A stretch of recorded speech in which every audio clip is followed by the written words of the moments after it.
김성수 변호사 현금 수송 차량에서 무려 2억 원이 사라졌습니다. 예, 맞습니다. 어제 오전 8시 47분에 있었던 예. 사건인데요. 충남 천안의 한 대형 마트에서 현금 수송 차량이 이제 업체에서 3인 1조로 이제 일을 하는데 두 명이 3천만 원을 ATM기에 넣으려고 자리를 잠깐 비운 거죠. 예. 근데 그 보관을 하고 있던 다른 한 명이 이 돈 차에 남아있던 2억 원을 자기 차로 옮긴 다음에 지금 경기도 쪽으로 도주를 했다는 소식이 밝혀진 상황입니다. 예. 그럼 하재근 평론가 예. 자기 차를 미리 가져다 놨다. 두 명이 간 걸 알았다. 굉장히 당연히 계획한 걸로 보입니다. 자기 차를 미리 가져다 놨다라고 하는 것 자체가 계획성을 엿볼 수 있는 거고, 심지어 이 자기 자동차를 그 옆에다 가져다 놓은 것이 하루 전이라고 하거든요. 그러니까 이것은 뭐 충분히 계획범죄라고 봐야 될 것 같은데, 좀 이해가 안 되는 게, 그냥 뭐 지나가는 잘 모르는 사람이 그랬다라고 하면 수사선상에 오르기가 어렵잖아요. 예. 그러니까 내가 안 잡힐 거라고 생각하고 돈을 한번 훔쳐볼까? 그렇게 계획을 할 수가 있을 것 같은데, 예. 이 사람은 지금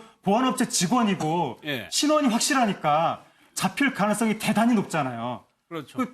뻔히 잡힐 거라는 걸 예상을 할 수가 있는데 이거를 왜 계획을 해서 이런 범행을 저질렀을까? 예. 만약에 이게 계획 범행이라면 도주에 대한 것까지도 정말 치밀하게 계획을 했을 수가 있을 것 같고, 예. 경찰이 잡는 과정이 힘들 수도 있을 것 같은데, 문제는 이 사람이 32살로 앞날이 창창한데 2억 원을 지금 훔친 거거든요.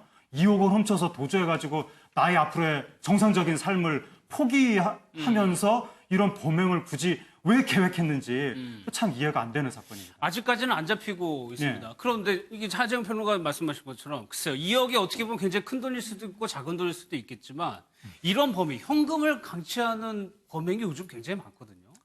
일단 그래서 이 경우 같은 경우에는 현금 수송을 하는 업체이기 때문에 보안업체이기 때문에 특별히 이 보안에 신경을 써야 되는데 예.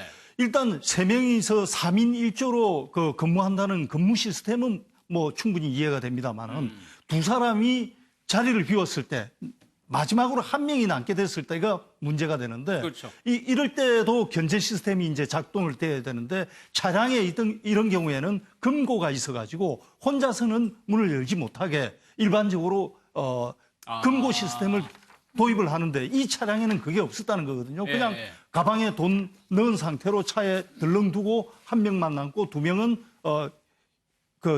돈을 갈아 끼우러 가고. 예. 그래서 이런 문제가 생겼다는데 그래서 기본적으로 지켜야 될 어떤